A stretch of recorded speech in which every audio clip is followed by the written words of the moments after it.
a bit further into the presentation, they cut to some sort of FMV CGI footage of something that was like, wait a minute, is this going to be Perfect Dark? Is this going to be Perfect Dark? I was like, they can't just show another CG teaser, seriously. But then they didn't. They actually finally, for the first time, showed proper gameplay. And wow. I mean, it's hard to know how far along they are, like when is this actually going to ship? Like, because this was very vertical slicey, right? But at least we've seen the idea of what they want to do with their game. And they seem to be making sort of an immersive semi-light type of game, maybe, where I guess people might look at it more as almost Hitman-esque design these days, in a way, where Joanna Dark is tasked with infiltrating some sort of compound. And in fact, most of the trailer plays out without any sort of shooting at all, right? She's using gadgets, she's sneaking around. So it's very stealth-driven kind of experience. You almost think like maybe the Arcane studio would have been pretty good for this. Just saying. But all that stuff looks good. There's also a lot of parkour, which is really cool. Very Mirror's Edge-like, right? Running, lots of first-person camera animations, sliding under things, wall running, grabbing pipes, climbing the pipes. All that stuff is here. So that looks fun. And then they do show some firearms action in there as well. It is just a slice, but it's extremely promising slice, and I think it's a really smart direction for this type of series, is to really turn it into something a bit like this. But I guess from the DF perspective, there is the technology side of things, and as we know, they are working with Crystal Dynamics. So, Alex, do you think that what we are seeing here is the latest iteration of Crystal Dynamics' in-house engine? No, I don't. Okay. I think this is Unreal Engine 5, actually. Oh, and is it confirmed, or is it just like a... Yeah. So I think this is a UE5. I think also Crystal Dynamics a couple of years ago mentioned they're switching over to UE5, and they're dropping their in-house tech. I think that was what they said. So it what was that? Dude. That would have been...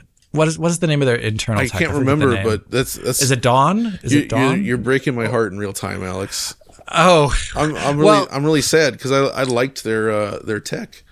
It was great, I mean, right? here... it was awesome. I mean, I'm always a fan of custom tech, and they were pushing things, any of the stuff related to IDOS was always kind of pushing in some really cool direction.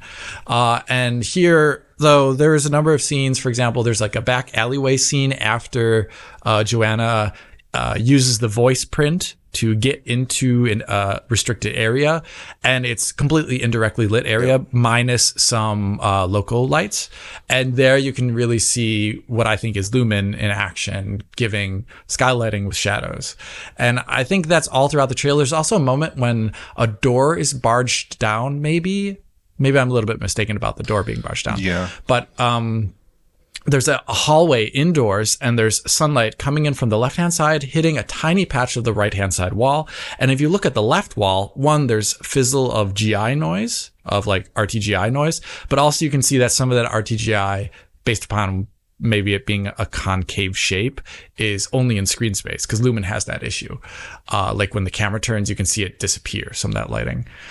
So I think we're looking at a UE5 title, and I'm always a little bit nervous about Unreal. I like the visuals, but like here, I think I wasn't really like, sometimes I get games that look very UE5 like. We talked about this just before we started. Here, I wasn't getting the look like this is a UE5 tech demo. I think the tech was servicing the game's design goals here based upon what we saw from what is presumably snapshots of a vertical slice. I don't know. Yeah. What do you think?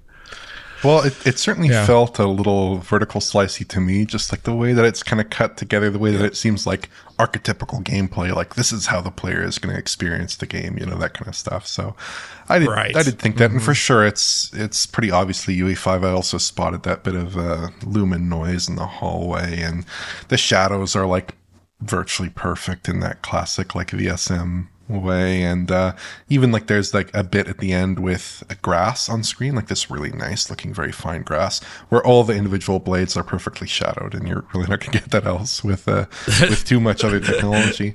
And then also, like, when the door opens, actually, when an enemy is coming through it, you see the light spill into the room and accumulate over multiple frames. And it all looks very good. The only thing I would say is that in some areas, like indirectly lit areas, you do get a bit of that kind of characteristic lumen, maybe software lumen over darkening that I've tended to notice in a few titles. Yeah, I was just going to say that. Yeah, it does look a little pronounced, maybe a little bit too pronounced in some areas.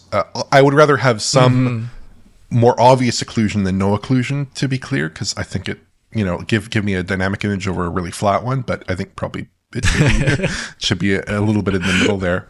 But yeah, I think it looks really appealing so far. I think it looks good. My only concern would be performance. They're showing this off at 60. I presume this is like PC caliber footage. I'd be interested to see what this looks like on the consoles, how it's running there.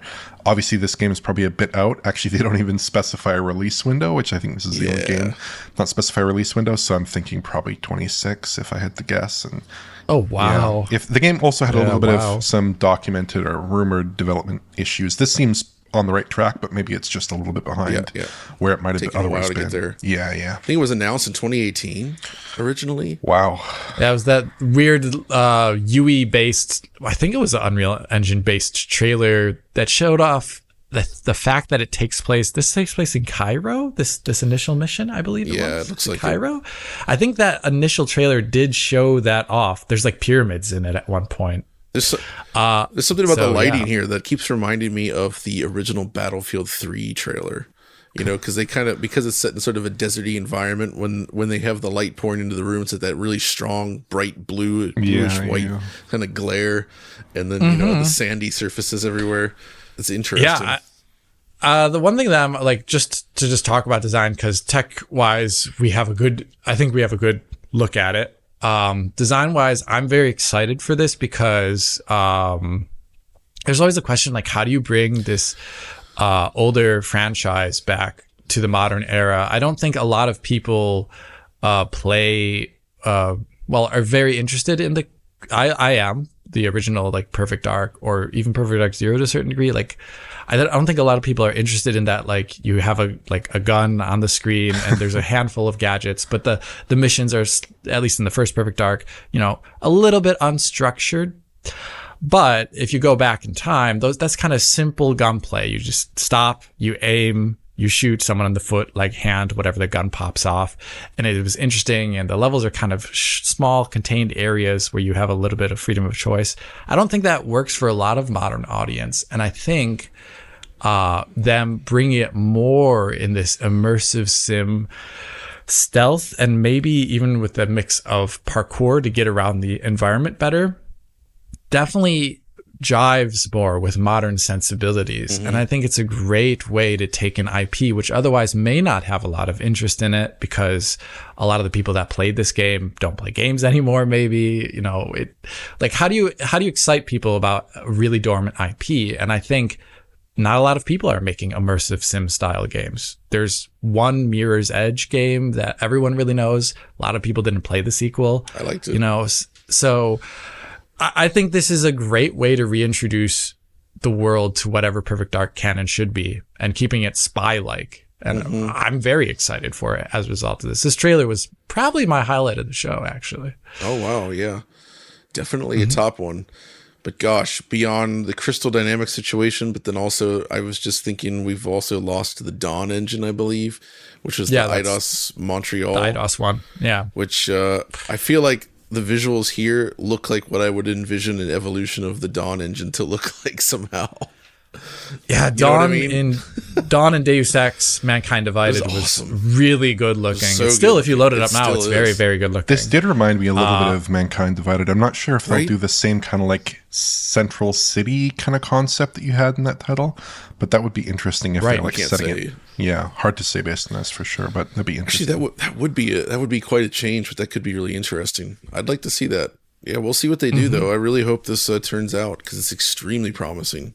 So good on them for finally showing it.